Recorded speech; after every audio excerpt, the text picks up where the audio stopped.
खुद ही को कर बुलंद इतना कि हर तकदीर से पहले खुदा बंदे से खुद पूछे, बता तेरी रजा क्या है। ऐसा ही कुछ कर दिखाया है केरल के यासीन मोहम्मद ने। यासीन जो कभी एक दिहाड़ी मजदूर रहे तो कभी जोमेटो के डिलीवरी बॉय, पर आज उन्होंने केरल जुडिशल सर्विसेज एग्जाम 2024 में सेकंड रैंक हासिल कर ली। अब वो सिविल जज बनेंगे।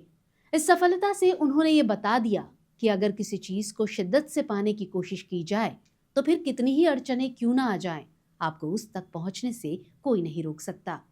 वो किसी शायर ने कहा है ना कि तू बस अपने इरादों पर यकीन रख, तू बस अपने इरादों पर यकीन रख, तेरी हार तेरे हौसलों से बड़ी तो न होगी। हाल ही में केरल जुडिशल सर्विसेज एग्जाम 2024 के नतीजे जारी किए गए, जिसमें यासीन शान मोहम्मद ने केरल में दूसरा स्थान हासिल किया। अब वो सिविल जज बनेंगे। पर यासीन का जज बनने का सफर इतना आसान नहीं था। उनका जीवन न सिर्फ संघर्षों भरा रहा, बल्कि अपने सफर को पूरा करने में उन्होंने कई अड़चनों का भी सामना किया।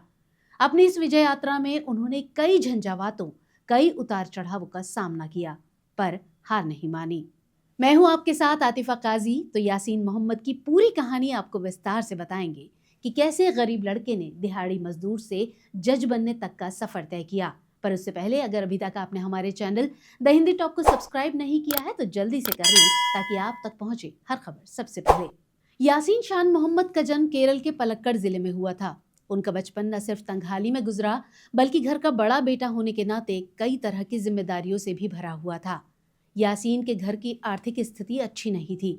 बचपन में ही माता पिता का तलाक हो चुका था। उनकी मां की महज 14 साल की उम्र में ही शादी हो गई थी और करीब 1 साल बाद ही यासीन का जन्म हो गया। पर कुछ ही सालों में उनके माता पिता का तलाक भी हो गया। उनकी मां की आमदनी का कोई माकूल जरिया नहीं था, पिता का साथ भी नहीं था। ऐसे में उनकी मां मजदूरी करती, जिससे बड़ी मुश्किल से परिवार की गुजर बसर होती थी। घर के आर्थिक हालात काफी खराब थे, जिसके चलते यासीन ने कम उम्र में ही कमाना शुरू कर दिया। इससे वो अपनी पढ़ाई के साथ साथ अपने परिवार का भरण पोषण भी करने लगे। स्कूली पढ़ाई के दौरान ही वो घर घर अखबार और दूध बांटने का काम करने लगे। कई बार दिहाड़ी मजदूर का भी काम किया, स्कूली बच्चों को ट्यूशन भी पढ़ाया।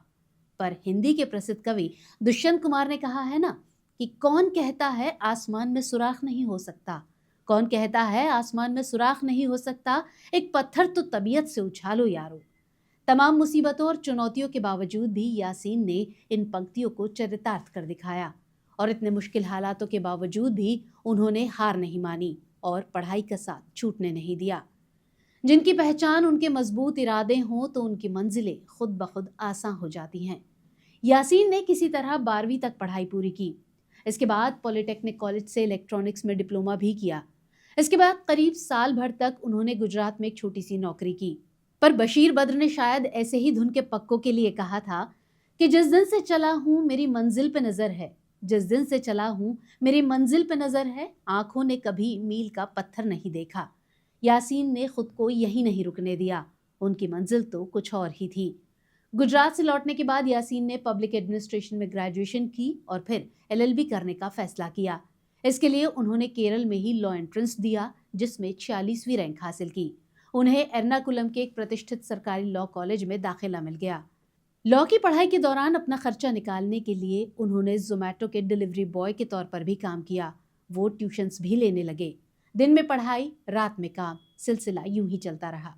2022 में एलएलबी पूरी करने के बाद उन्होंने एडवोकेट शाह हमीद के अंडर बतौर जूनियर वकील मजिस्ट्रेट कोर्ट में काम करना शुरू कर दिया। यासीन सिस्टम का हिस्सा बनकर काम करना चाहते थे। यहीं से उन्हें न्यायिक परीक्षा देने के लिए प्रोत्साहन मिला। साल 2023 में यासीन ने केरल जुडिशल सर्विसेज एग्जाम देने का फैसला किया, लेकिन अपने पहले प्रयास में वो मेंस एग्जाम पास नहीं कर सके। यहाँ अल्लामा इकबाल का वो शेर याद आता है, उकाबी रूह जब बेदार होती है जवानों में, उकाबी रूह जब बेदार होती है जवानों में, नजर आती है उनको अपनी मंजिल आसमानों में। अब वो एक बार फिर से तैयारी में जुट गए। इस बार अपने दूसरे अटेम्प्ट में उन्होंने सेकंड रैंक से एग्जाम पास कर लिया।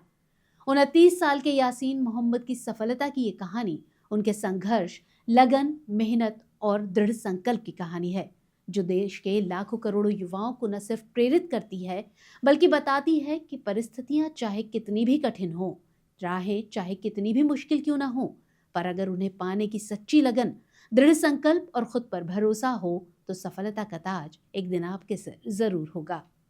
तो आज की कहानी में इतना ही। ये एपिसोड आपको कैसा लगा कमेंट सेक्शन में अपनी राय जरूर दीजिएगा।